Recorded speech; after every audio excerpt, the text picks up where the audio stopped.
सेठ जी के 4 संतान, सेठ जी बहुत कंजूस। आज सेठ जी का अंतिम समय आ गया। अंतिम समय अर्थात मरणासन्न अवस्था हो गई। अब बच्चों ने सोचा कि पिताजी की मुक्ति है जाए, ऐसा कुछ उपाय करें। तो अपने कुल पुरोहित के पास पहुंच गए। और जब कुल पुरोहित के पास पहुंचे, जाके पूछा, गुरुजी हमारे पिताजी की तबीयत ठीक ना है, कोई उपाय बता दो। प्रेम से राधे राधे बोलो। कोई उपाय बता दीजिए। बोले भाई एक काम करो, ऐसे समय में तो एक ही उपाय है, इनके हाथ से गौदान करा दो। गौदान कैसी महाराज? बोले सोने की छोटी सी गाय बनवा लो, दान करा दो। और नहीं है तो असली गाय ले लो, दान करा दो। अब बच्चे जो है गाय खरीद के लाए 10,000 रुपया की, बढ़िया बछड़े वाली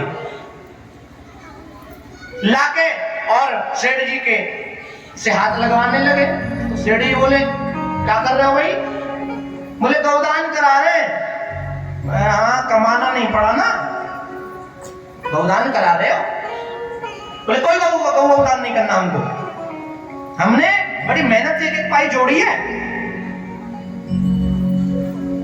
कुल मिला के गौदान नहीं करा, भगा दी गौ वहां से। बच्चे बहुत दुखी, फिर पहुंचे गुरुजी के पास। गुरुजी गौदान तो नहीं किया। बोले काम करो, सोने की गाय बनाओ, सोने की गाय के ऊपर मिट्टी लगा देना, कहना मिट्टी की गाय से दान कर दो। पहुंच गए लेके। अब जितने चालाक गुरुजी और चेला जी, उतने उससे ज्यादा चालाक सेठ जी। सेठ जी ने हाथ में ली, वो मिट्टी छूटी तो सोने की गाय। बोले तुम नहीं मानोगे भाई, मुझे कुछ दान नहीं करना, मैंने बहुत मेहनत से इकट्ठा किया, मैंने कोई पाप नहीं किए।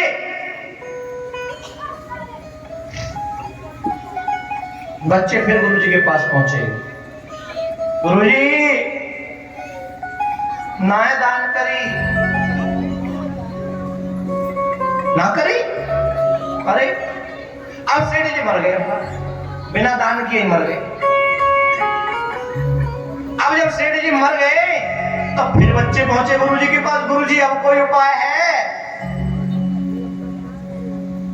गुरुजी भैया एक उपाय और है। क्या? बोले काम करो, इनकी अंतिम क्रिया, अंतिम संस्कार इनका गंगा जी में जाके कर दो, गंगा ले जाओ। अब चारों बेटों ने उनकी जो है वो बनाई बांसों की अर्थी, उनको डाल लिया। बहुत सारे शोर में उड़ा रखे थे लोगों ने, चारों ने कंधे पे रखे और गंगा जी चल दिए। अब रास्ता में हो गई रात, रास्ता में रात हो गई। तो एक वृक्ष के नीचे सेठ जी की उसको अर्थी को रख दिया और चारों जो है वृक्ष के नीचे सो गए महाराज। सर्दियों का समय था। एक पागल आ गया, पागल। अब पागल को लग रही थी ठंड। अब उसने क्या किया, उस अर्थी में से सेठ जी को तो नाली में पटका और ओढ़ के सो गया महाराज चद्दरों को। प्रेम से राधे राधे बोलो। अब जब उसे सुबह आरती उठाई और लेके चल दिया, तो गंगा जी पहुंच गए। और जैसे ही गंगा जी में उसे उठाया तो उसकी नींद खुल गई। पागल क्यों भाग गया वो। अब वहां हल्ला हो गया पुरोहितों में, अरे इनका बाप तो जो भूत बन गया, प्रेत बन गया, भूत बन गया, वेद भूत बन गया। अब चारों जान बचा के जैसे तैसे भागे महाराज वहां से। उस पागल को पकड़ा। हाँ भाई कौन है तू, और इसमें कैसे आया? बोले ठंड लग रही थी, हम तो सो गए। बोले हमारे पिताजी थे, बोले नाली में पड़े।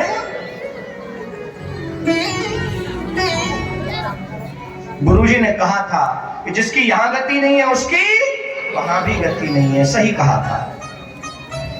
फिर पहुंचे, अपने बाप को उठाया और ले गए फिर गांव में अपने, क्योंकि वहां तो जाने के रहे नहीं, बेइज्जती हो गई वहां तो। अपने गांव ले आए गुरुजी से, फिर बोले गुरुजी ये तो गंगा जी भी ना पहुंचे। बोले तो एक काम करो, यहीं क्रियाक्रम करो इनका, चल और इनकी अस्थियों को गंगा जी पहुंचा देना। ठीक है, अंतिम संस्कार हो गया, आपस में बातचीत करी कि भाई काम करो, गंगा जो है दूर है, हम लोग क्रियाओं में लगेंगे, लोग बाग आएंगे जाएंगे, ये अस्थियां पंडित जी को दे दो, वो पहुंचा देंगे गंगा जी को, पंडित जी को दे दो, ठीक है। अब पंडित जी को बढ़िया से मलूक से कुर्ता के कपड़ा में अस्थियां बांध के दिया। करीब 7 दिन बाद पंडित जी को छोरा पहन के वह कुर्ता है महाराज, आहा, जिस कपड़े में अस्थियां दी थी उसका कुर्ता सिमरा दिया पंडितानी ने अपने छोरा का और पहन के घूम रहा। सेठ जी के बच्चों ने देखा, अरे ये तो वही कपड़ा है जो हमने दिया था। पहुंच गए, पंडित जी, और जो अस्थियां थी वो नाली में डाल दी पंडितानी ने। पंडित जी, हमारी अस्थियां, हमारे पिताजी की अस्थियां नहीं पहुंची।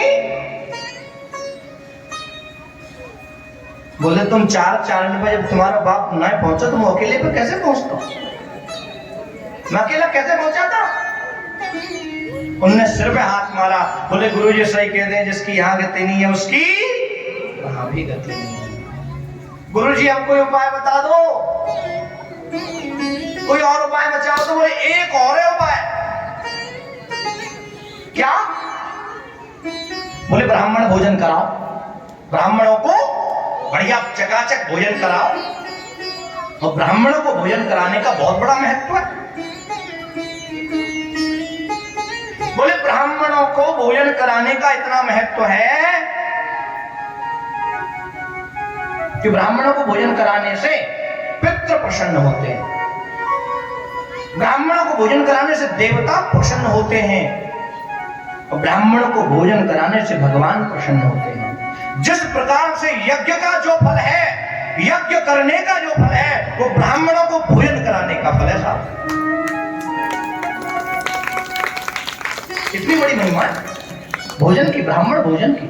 इसलिए वेद में पुरुष सूक्त में, शुक्ल यजुर्वेद माध्यमिक संहिता के पुरुष सूक्त में एक मंत्र आता है, ब्राह्मणोस्य मुखमासीत् बाहुराजन्यः कृताः ऊरुतादस्याजत वैश्याः पदभ्याद्भुंशोदरो अजायत।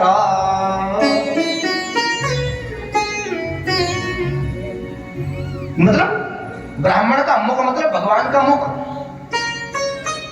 ब्राह्मणों को भोजन करा भैया। अब महाराज सेठ जी के बालकन ने ब्राह्मण इकट्ठे कर लिए और ब्राह्मण भोजन में बिठा दिए, चकाचक भोजन बनवाया, कई सब्जियां, मिष्ठान, मिठाई, खीर, पीर क्या क्या बनवाया।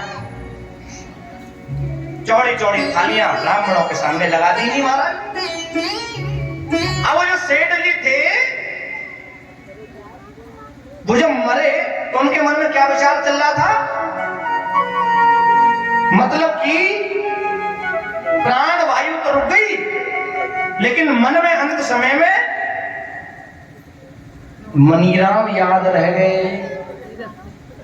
और जिसकी मति मरते समय पैसा धन में लग जाए उसको बनना पड़ता है सांप।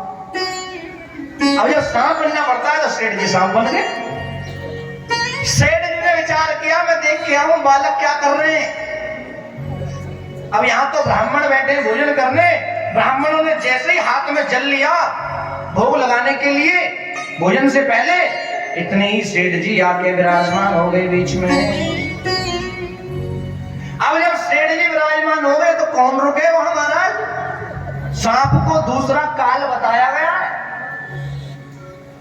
सांप को दूसरा काल कहा जाता है। इसलिए सारे ब्राह्मण भाग के ठोकर मार मार के थालियों में, जान बचाना भारी हो गया महाराज।